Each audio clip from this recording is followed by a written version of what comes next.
కుహనా లౌకికవాదులు, కుహనా మేధావులు కొంతమంది ఉన్నారు ఈ దేశంలో. వాళ్ళని ఇప్పుడు అర్బన్ నక్సల్స్ అంటాం మనం. వాళ్ళు దేశ వ్యతిరేక కార్యక్రమాలు విశ్వవిద్యాలయాల్లో ప్రొఫెసర్లుగా కొంత పనిచేసి దేశం కోసం వ్యతిరేకంగా పనిచేయించేటటువంటి ఒక విద్యార్థులను తయారు చేస్తున్నారు కొంతమంది. ఆ విద్యార్థులు కూడా ఎట్లా తయారు చేస్తున్నారంటే, వాడు అంటాడు షజిల్ అహ్మద్ ఎవరు, వాడు సిఐఏ అప్పుడు, చికెన్ నెక్ని మనం కట్ చేస్తే నార్త్ ఈస్ట్ మొత్తం సపరేట్ అయిపోతుంది, అది వేరే దేశం అయిపోతుంది అంట. ఇది ఆలోచన వాళ్ళకి. వాళ్ళకి రాహుల్ గాంధీ సపోర్టు, వాళ్ళకి కాంగ్రెస్ పార్టీ సపోర్టు.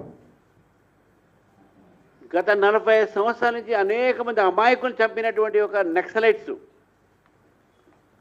ఈరోజు చాలా సంతోషం ఏంటంటే, ఆపరేషన్ కగార్ కింద నక్సలైట్స్ చాలామంది ఈరోజు సరెండర్ అయ్యారు. తెలంగాణలో కూడా ఒక టాప్ మోస్ట్ మావోయిస్ట్ లీడర్ అందరూ సరెండర్ అవుతూ వస్తున్నారు. కొంతమంది మిగిలారు. మీరు అమిత్ షా గారు కూడా చెప్పారు, వాళ్ళు కూడా సరెండర్ అయితే ఆపరేషన్ కగార్ పూర్తి అవుతుంది.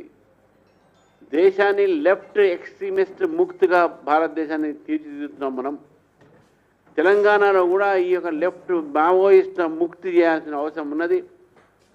వీళ్ళతోని వచ్చింది ఏం లేదు.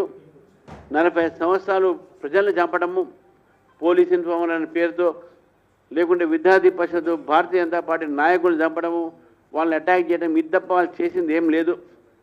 వాళ్ళ ఉద్యమం కేవలము భూస్వాములను రక్షించడానికే చేశారు, కానీ ఎప్పుడు కూడా భూస్వాములకు వ్యతిరేకంగా పోరాడినటువంటి దాఖలాలు లేవు. కాబట్టే వాళ్ళ దుకాణాలు మూసుకొని జీవన స్రవంతిలో కలవాలని చెప్పేసి కూడా ఏ పిలుపు అయితే భారత ప్రభుత్వం ఇచ్చిందో ఆ పిలుపు ఈరోజు మనకు సఫలీకరం అవుతుందని స్పష్టంగా కనబడతా ఉంది. కాబట్టి నేను కూడా కోరుతా ఉన్నాను, అటువైపు పోకండే. ఎర్ర జెండా అనేది ప్రపంచంలో ఎక్కడా కూడా లేదు. చైనా లాంటి దేశం కూడా ఈరోజు అక్కడ కోకో కోలాలు, పెప్సీ కోలాలు వాళ్ళ వీధుల్లో వస్తున్నాయి. మ్యానుఫ్యాక్చరింగ్ ఎకానమీ, క్యాపిటలిస్ట్ ఎకానమీ అది చైనా. రష్యా ముక్కలు అయిపోయి అది కమ్యూనిస్ట్ అనుకోవాలా, వాళ్ళ సోషలిస్ట్ అనుకోవాలా, ఇక ఏమనుకోవాలో కూడా తెలియదు. కొట్లాడుకుని ఒకరికి యుక్రెయిన్, రష్యా, బుల్ల రష్యా అందరూ కొట్లాడుతూ ఉన్నారు. కాబట్టి కమ్యూనిజం అంతం అయిపోయింది. ఏదో 2-3 కమ్యూనిస్ట్ పార్టీల పేర్లతో కొన్ని ఉన్నాయి. అది రేవంత్ రెడ్డి లాంటోడు, కేసీఆర్ లాంటి బతికిస్తున్నారు. ఒక సిపిఎన్ పట్టుకుని, ఒక సిపిఎన్ పట్టుకుని, ఇద్దరు అప్పుడే కదా. ఈ రకమైనటువంటి ఒక ఆలోచనతో ఈరోజు ఈ యొక్క కమ్యూనిస్ట్ పార్టీలు చేస్తుంటే భారత ప్రభుత్వం ఇచ్చిన పిలుపుని మావోయిస్టులనే కాదు, మొత్తం ఎక్స్ట్రీమిజం అంటే టెర్రరిజం కూడా అంతం కావాలి. ప్రహార్ అనే కొత్త ఒక విధానంతో రాబోతున్నారు.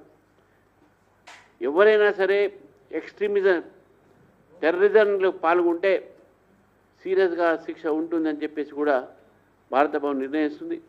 ప్రజాస్వామ్యంలో ఎక్కడ కూడా వైలెన్స్కు, హింసకు స్థానం లేదు అనేది మనం గుర్తుపెట్టుకోవాలి.